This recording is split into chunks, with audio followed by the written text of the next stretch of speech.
Hi, good morning, Mr. Copeland. I'm Judge Whitaker. I think you've been before me before in unrelated matters. Huh? I'm the judge taking over this case now. So go ahead and have a seat. What I want to ask you right now, I know that you have been given immunity with regard to your testimony, and there had been at some point you didn't want to testify, at some point you did want to testify.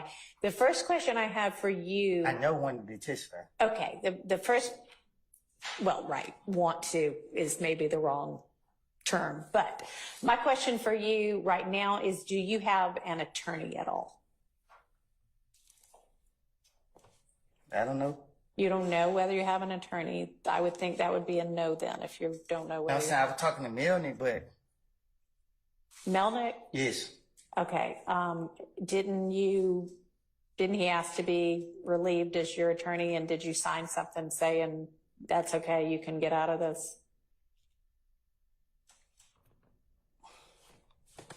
I don't. You don't remember? Okay. Does anybody know whether that actually occurred?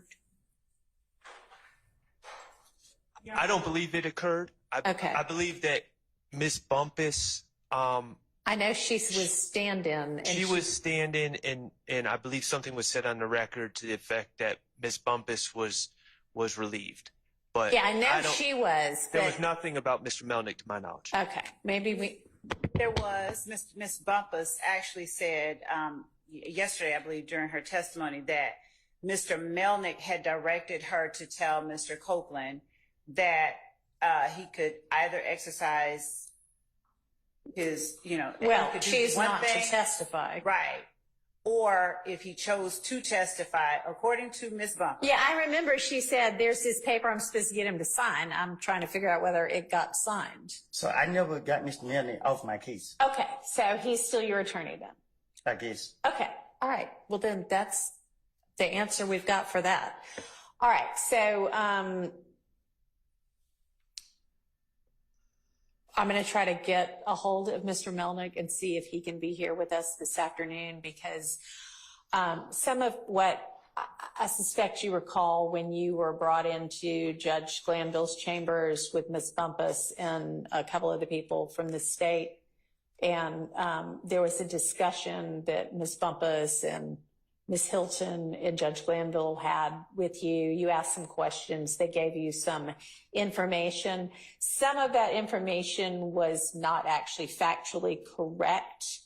And I want to make sure that you have the opportunity, understanding what it is that the immunity order means, understanding what the potential consequences are if you do testify or if you don't. We're basically going to kind of start over and So do if I that don't over. testify, So if I don't testify, how long you gonna hold me in jail? So, I mean, that's still an issue that you can be held in jail through the end of this trial. But I'd rather have Mr. Melnick here to advise you about the potential drawbacks and benefits of what, if there are any, This of any trial of right your. here? To the end of this trial? Yes. Not the other people. Not as far as I believe, but the state, what, did you want to do some further research on that? Yes, just to advise the court of. Okay, so I just wanted to know, first off, do you have an attorney? Because if you do have an attorney, then your attorney may have some information, advice, and research for me about that. So I want to make sure that I tell you the correct thing about that, okay? So we're going to take a lunch break in a little while, and why don't we plan to have you back here on standby at least. I don't know who was in communication, but we need to reach out to Mr. Melnick, see what his availability is. So just be on standby in case I need you here, like at 2 or 3 this afternoon. 2 or 3? Yeah, because we're about to take a lunch break before too much longer.